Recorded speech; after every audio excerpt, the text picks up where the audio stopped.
இது வரைக்கும் எல்லாத்தையும் எப்படி கூப்பிடுச்சு இந்த பாப்பா? இந்த படத்தில் கந்து வட்டி வசூலிப்பு வராங்க. இது தேவையா உங்களுக்கு? அதான் கவர்மெண்ட்டே வசூலிச்சுட்டு இருக்கு ஜிஎஸ்டிங்கிற பேரில். பெரிய கொடுமைடா. இப்படி ஒரு ட்விஸ்ட்டை இந்த பாப்பா கொடுக்குன்னு நான் எதிர்பார்க்கவே இல்லை. ஐயா வாங்க, அமித்ஷா அவர்களே. ஐயா வணக்கம். இந்த படத்துக்கெல்லாம் அமித்ஷா வந்திருக்காரு. ஐயா சந்தான பாரதி சாருங்களா? அது போஸ்டர்லாம் எல்லா இடத்துலையும் அமித்ஷா அமித்ஷான்னு போட்டு வில்லாதி வில்லனை போட்டாங்களா? இவர்கள் வில்லத்தனம்லாம் ஒன்றும் இல்லாமல் ஆயிடுச்சு. அப்படி நாட்டை ஆண்டுட்டு இருக்காங்க. பெரியவர்களே, தாய்மார்களே, நீ ஏன்டா இன்ன வரைக்கும் வந்த இப்போ வேண்டா வர்ற? சின்ன வயசு கேரக்டர் நடிச்சிருக்கேன். இந்த எல்லாம் போன பிறகு என்ன கூப்பிடுறாங்க. சரி, ராஜபுத்திரன் பிரபு அவர்களே, ஐயா வரல, வந்துட்டு போயிட்டாங்களா? ஆஹா, உடம்பா? அதெல்லாம் சும்மா அவருக்காவது உடம்பு சரியில்லாமல் இருக்கிறது. நான் இருந்தால் விட்டுருக்க மாட்டேன். ஏன் விட்டீங்க? உங்களுக்கு ஒரு விஷயம் தெரியுமா? இந்த கூட்டத்தில் யாருக்காவது தெரியுமா? அதாவது அவர் அளவுக்கு இந்தியாவிலேயே குதிரை ஓட்டக்கூடிய ஆள் யாருமே இல்லை. ஜெயச்சந்திரன் சார் வணக்கம். பிரபு சார் கேப்டனே மிரண்டிருக்கார். பெங்களூரில் பயங்கரமாக படிக்கல ட்ரைனிங் எடுத்தவர். குதிரை செத்தாலும் அவர் இறங்க மாட்டார், கீழே பறப்பார். 120 கிலோமீட்டர் ஸ்பீடில் பறப்பார் பிரபு சார். அவருக்கு போய் உடம்பு சரியில்லைன்னா எப்படி? இன்னொன்றும் நம்ம அப்படியே விஷயங்கள் மறந்துடுவேன், சொல்லிட்டு போகணும். ஒரு சில படங்கள் குதிரைக்கு முக்கியத்துவமாக கண்டா ஏதோ வர சொல், இந்த மாதிரிலாம் படங்கள் வந்தது. கதாநாயகர்கள் குதிரை ஓட்ட கற்றுக்குங்க முதல்ல. ஏன்னா அந்த கன்ராஜ், இப்போ டைமண்ட் பாபு சார் கன்ராஜ் தானே, ஆவணி 40 குதிரைக்கு மேலே வச்சுருக்காங்க. எங்கிட்ட தென்னவன், அவங்கெல்லாம் பாவம் குதிரைக்கு கொல்லி எப்படி போடுவாங்க. கதாநாயகர்கள்லாம் பில்டப்லேயே வாழ்ந்துட்டு போகிறாங்க. ஒரு குதிரை ஓட்டுற சீனா குதிரை கற்றுக்கணும். அது என்ன ஒரு 1000 2000 1000 10,000 கொடுத்து கற்றுக்கிறதுல என்ன? கற்றுக்க மாட்டேங்கிறாங்க. பில்டப்லேயே ஓடிட்டு இருக்குது. பில்டப்லேயே எல்லாம் ஓடுது. குதிரையும் பிழைக்கும், அவங்களும் பிழைப்பாங்க. அதனால் இது ஒரு தகவலாக இனிமேல் வர்ற கதாநாயகர்கள், உனக்கு குதிரை ஓட்ட தெரியுமா? உண்மையா? அதே 2 கால் குதிரை சொல்லலை. அந்த பாப்பா இருக்குது, பயங்கரமான பாப்பாப்பா. கதாநாயகி பேர் என்ன? கிருஷ்ணபிரியா. அப்பா, அந்த கால ரேவதி மாதிரி இருக்காங்க, நல்லா வருவாங்க. ராஜபுத்திரன் பிரபு அவர்களே, ரஜபுத்திரன் கதாநாயகன் அவர்களே, ரஜ கஜ துர பதாகைகளாக வந்து எடுத்துக்கொண்டிருக்கும். ஏன் ரஜ கஜ பதாதைகள்னு இவங்களை சொன்னாங்க பாருங்கள். AK-47 மாதிரி தாளிகையாளர்களே மற்றும் நெல்லை சுந்தரராஜன் அவர்களே, மதியாட் நண்பரே, நிறைய இருக்காங்க இங்கே. ஐயா நிறைய பேசிட்டு போயிட்டாங்க, எல்லாத்தையும் பேசணும். பழைய ஜோக்கு தம்பி துரை அவர்களே, நான் விட மாட்டேன். நான் பழைய ஜோக்கு தம்பி துரை தான், தம்பி தங்கத்துறை. சரி சரி, நான் இவங்கள மாதிரி போயிட்டேன். அவங்க கூட பழகினேன்னா அந்த பழைய ஜோக் அதை சொல்லி காட்டிட்டேன். நீங்கள் சொல்கிற ஜோக்கெல்லாம் புது ஜோக், நடக்கிறது தான் பழைய விஷயமாக நடக்குது. இப்போ பாருங்கள், ஆப்ரேஷன் சிந்தூர் கொடுமை. எங்கேருந்து வந்தான்னு தெரியல, எங்கே இப்படி போனான்னு தெரியல, பிடிக்கிறதாவும் இல்லை. 1/2 மணி நேரத்தில் தமிழ்நாடு போலீஸை விட்டுருந்தா. ஏன்னா அதுக்கப்புறம் 8ஆவது நாள் அங்கே இருக்கேன், முன்னாடியே நிகழ்ச்சிப்படி. சார் ரொம்ப கொடுமைங்க. அங்கே உள்ள சாதாரண இந்த இப்போ குதிரையை பற்றி பேசினேன்ல, பாவம் அந்த குதிரைக்கு கொள்ளு போட கூட காசு இல்லை. இந்த டூரிஸ்ட்டை நம்பி தான் என்டையர் காஷ்மீரே இருக்குது. அங்கே உள்ளே இருந்து யாரும் வரல. அந்த ஆட்டோக்காரங்களாம் சத்தியம் பண்ணுற, ஐயா ஜனாப் சப் அந்தருக்கு அந்த சப் ஓ கேம்ப் வாலே நிற்கியா, எல்லாம் அவங்க தான். இராணுவத்தை மாரி ஒன்றும் ஒரு காக்காவோட உள்ளே வர முடியாதுன்னு இப்படியே புல்வாமாவில் இந்த ஆட்சியை தக்க வைக்கிறதுக்காக ரொம்ப குடும்பத்தனம் பண்ணுறாங்க. இதை சொல்ல வேண்டியதாகிடுச்சு. அதாவது ஆள்றவங்களே வில்லனாக இருக்காங்க. நாங்கள் இங்கே யாரும் சந்தான பாரதியெல்லாம் பெரிய வில்லனே கிடையாது. நான்லாம் ஒரு வில்லனே கிடையாது, வில்லனே கிடையாது. நம்ம அவர் இருக்கார் ஒன் ஷாட் ஹீரோ, நம்ம பேர் என்ன, சீனிவாசன். என்ன சீனிவாசன் ஐயா பேர்? டிஆர் சீனிவாசன். TSR ஒரு எஸ் விட்டு போச்சா? அதனால என்ன இப்போ நடிக்கிறது ஒரு சீனு தான் என்ன மாதிரி. பரவாயில்ல, அடுத்து 10 சீன் கொடுங்கப்பா. எல்லாத்தையும் மகிழ்ச்சியாக இருக்கணும், ஜாலியாக இருக்கணும். ஆனால் இந்த நாட்டு ஆள்றேன் விடமாட்டேங்கிறான்.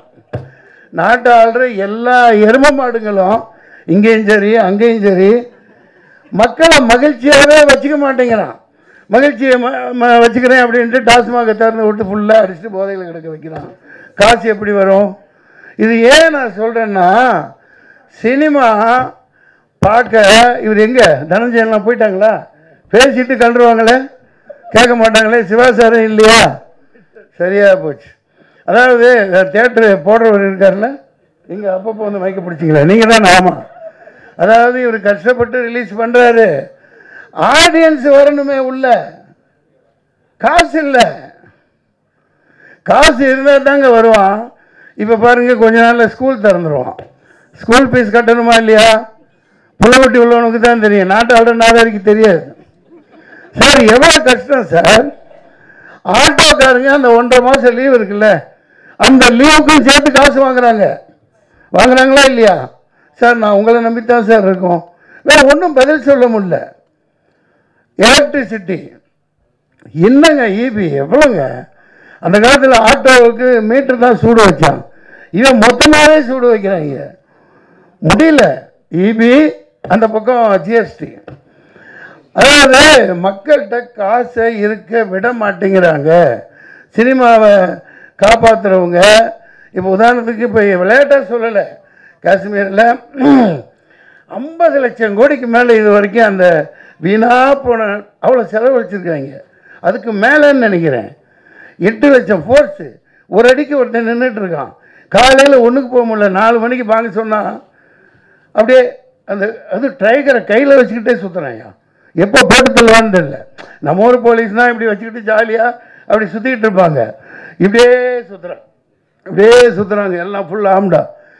அவ்வளோ பணத்தை கொண்டு போய் கொட்டுறாங்களே. நான் சொல்ல வர்றது, சினிமாவை வாழ வைக்க யாருப்பா இருக்கா? நம்ம சங்கம் யார்? நம்ம இங்கேருந்து நாளைக்கு உருவாக்கலாம், நீங்கள் கூட உருவாகலாம். அதாவது வேணும், கம்பல் பண்ணணும். மத்திய அரசு என்னென்னமோ சும்மா இருப்பா, சினிமா ஓட வேணாமா? அதாவது ஏதாவது வசதி பண்ணணும், மானியம் இருக்குல்ல, அதெல்லாம் ஒழுங்காக கொடுக்குறாங்களா? மத்திய அரசு எல்லாத்துக்கும் கொடுக்க வைக்கணும், ஊக்குவிக்கணும். மக்கள்கிட்ட காசு இருக்கிற மாதிரி ஏதாவது பண்ணணும். தங்க விட மாட்டேங்கிறானே. பேங்க்கில் பணம் போட முடியுதா? 1 பைசா போட முடியல, என்னென்னமோ போட்டு எடுத்துட்றான். நான் கொஞ்சம் பணம் வந்துட்டு இருந்தது, ஃப்ளாட்டு விற்று வந்துட்டு இருந்துச்சா, ஒரு அம்மா அந்த பேங்க் ஆஃப் பரோடாவில், சார் சின்ன சைன் பண்ணு. எதுக்குமா? ஒரு இன்சூரன்ஸ் சார் போடுங்க சார், பின்னாடி யூஸ் ஆகும். சரி, அப்படி சைன் போட்டு வந்துட்டேன். அதாவது அவனே பணம் எடுத்துக்கிறான்.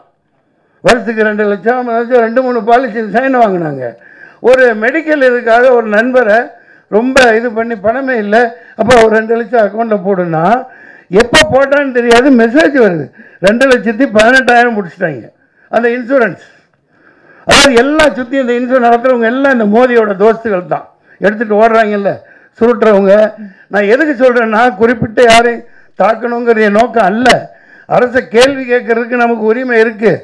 சினிமாவில் உள்ளவங்க கேட்கணும், மக்கள் கேட்கணும். ஒரு படம் நல்லா இல்லாட்டி திட்டுறீங்கல்ல, இவ்வளோ பெரிய தவிர நீயா பண்ணிவிட்டு மற்றவங்க மேலே பழி போட்டுட்டு இப்போ எதுக்கு ஒரு டீம் போகுதுன்னு தெரில. ஒரு டீம் போகுதில்ல, அதாவது யோசிக்கணுங்க. இப்போ நாளைக்கு படம் எடுத்துட்டீங்க, நீங்கள் ஏதாவது ஒரு டீம் ரஷ்யாவுக்கு அனுப்புறியாப்பா? இவர் ஏன் ராஜபுத்திரன் என்று எடுத்தார் அதை சொல்லுவதற்கு 4 பேர். அட யார் காசு? இவங்க அப்பா மூட்டு காசு. எதுக்கு போய் சொல்கிற? ஆப்ரேஷன் சுந்தரை விளக்குவதற்கு. இது ஆயிரக்கணக்கான இது இருக்குது. நான் அரசியல் பேசணுங்கிற நோக்கம் இல்லை. சினிமா நல்லா இருக்கணும், இந்த மெசேஜ் சொல்கிறதுக்கு தான் இவங்க கடைசியில் என்னை கூப்பிடுவாங்க. நல்லா இருக்கணுமா இல்லையா? எல்லாம் வாழணுமா இல்லையா? எல்லாம் கையில் ஓடுது. அந்த செல்ஃபோனில் கண்ட கர்மத்தை காட்டுறாங்க.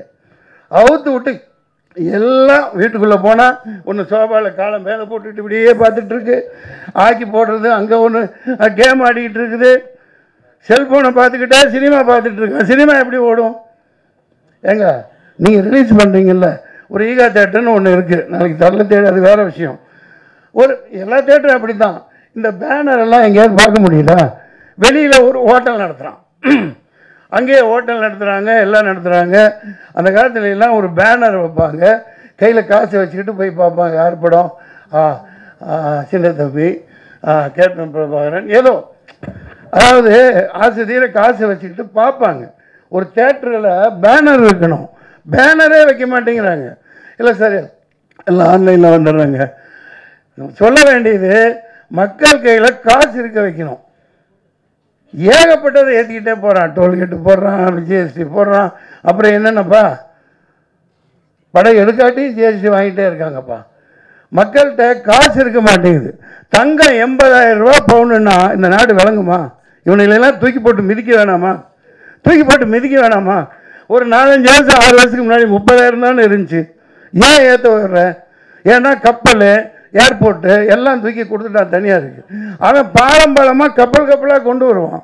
கொண்டு வந்து இது ஒரு நடக்க வாய்ப்பு இருக்கா இல்லையா? என்ன நீ யார் ஆளுங்கட்சி பக்கமா இல்லை சாயம் உட்காந்துருக்கீங்க? சொல்லுங்கள். பத்திரிகையாளர்லாம் கேள்வி கேட்கணும். இப்போ சில பேர் கடத்திட்டு ஏதோ ஒரு கஷ்டப்பட்டு ஒரு 2 பவுனை கொண்டாந்தா பிடிச்சிக்கிட்டு நாசம் பண்ணி ஏதோ பண்ணுறாங்களே. இப்போ குஜராத்தில் வந்து இறங்குது கப்பல். எவன் கேட்குறான்? அதான் நீ துறைமுகம். அவன் பாட்டு கப்பலில் 1000 கிலோ 2000 கிலோ 10,000 கிலோ கொண்டு வர்றான். அவனே நிப்பாட்டி வச்சுட்டு பண்ணுறான். ஏதோ ஒரு சூது நடக்குது எல்லா நாடுகளுக்கு நடுவில். இல்லாட்டி இதெல்லாம் குறைக்கிறதுக்காக சினிமாக்காரங்க எடுக்கத்தான் முடியும், சொல்லத்தான் முடியும். ஆனால் மக்கள் இப்போ 30,000 ரூபாய்க்கு இருந்தால் தானே இந்த ஏழை பொண்ணுகளுக்கெல்லாம் கல்யாணங்களை எப்படி நடத்த வைப்பாங்க? 80,000 ரூபாய் கொடுத்து யார் வாங்கி நடத்துவா? எம்ஜிஆரும் போயிட்டாரு, ஜெயலலிதாவும் போயிடுச்சு. ஏதோ தாலிக்கு தங்கம் நாள் தூக்கி கொடுத்து ஒரு 4 பவுன் 5 பவுனு கொடுக்கலாம். கொடுக்க பார்ப்போம். சினிமாவில் ஒருத்தன் வருவான், நாளைக்கு ஏதோ செய்வான், நாட்டை ஆடுறதுக்கும் ஒருத்தர் வருவான். எல்லாம் பெண் குழந்தைகளுக்கும் 10 பவுன் அல்லது 50 பவுன். இந்தா வெறும் 30,000 ரூபாயில் வெறும் 20 அதை கொண்டாங்களா? அதை விட்டு போட்டு இந்த நாளாரிங்க கண்ட இதுக்கு வீணாக செலவு பண்ணிட்டு தெரியுறானுங்க. தான் பயணம் பண்ணுறதுக்கு 8,500 கோடி எரிச்சலாக இருக்குது. சம்பாதிச்ச காசை வீட்டுக்கு கொண்டு போக முடியல, வீட்டில் வைக்க முடியல. யார்கிட்ட எப்படி சினிமா பார்க்க வருவான்? நீங்களே சொல். நீ 200 தேட்டர் போடு, 400 தேட்டர் போடு, காலியால் ஓடுது. தேட்டருக்காரர் என்ன சொல்லுவார்? சார் 10 பேர் ஆடியன்ஸில் எங்கே போட்டு கொடுக்க சொல்கிறாங்களா இல்லையா? காசு எங்கேருந்து வரும்? மக்கள்கிட்ட இருக்க விட்டாதான்ப்பா. அதனால் இந்த மத்திய அரசும் மாநில அரசும் நாளைக்கு ஒரு சட்டம் போடணும். எல்லாரும் பேங்க் பேலன்ஸ்லேயும் 2 லட்ச ரூபா இருந்துக்கிட்டே இருக்கணும். போடு. நான் 20 லட்சம் கோடி வச்சுட்டு உட்காந்துருக்கியப்பா. ஒவ்வொரு ஸ்டேட்லேயும் ஒவ்வொரு கண்ட்ரிலையும் அந்த காசை வச்சு என்ன பிடுங்க போகிறீங்க? நீங்கள் ஏழைகளுக்கு கொடுங்க, பழைய இருக்கிறதுக்கு மானியம் கொடுங்க. இந்த டூரிஸ்ட் ஃபேமிலி பற்றி பேசுனாங்க. 10ல் 1 ஓடும், 2 அசல் வரும். இது சினிமா, இது ஒரு கேம்லிங் தான், அது வேறு. ஆனால் இவ்வளோ குடும்பம் செலவு பண்ணுது. இப்போ பாருங்கள், ஐயா மோடி அவர் சொல்லுவாங்கல்ல, திருப்பி வரேன்னா வாசுதேவ குடும்பம். எங்கள் அமெரிக்காவில் போய் சொல்லுவார். அதாவது உலகமெல்லாம் என்னோட உறுப்பினர்கள், என் குடும்பம் அப்படின்னு சொல்லுவார். இந்த பாரு ஒரு பாய் எடுக்கிறாரு, ஒரு கான் பேசிகிட்டு இருக்கேன், ஒரு ஜான் ரிலீஸ் பண்ணுறாரு. இது தமிழ்நாடுன்னு இல்லை, ஒட்டுமொத்த இந்தியாவே இப்படி இருந்தால் தான் இந்த நாடு உருப்படும் இல்லைங்களா? எனக்கு தோன்றதை சொல்லிட்டேன்ப்பா. இது ரொம்ப ஆனால் குசும்பு இந்த அம்மா பண்ணது.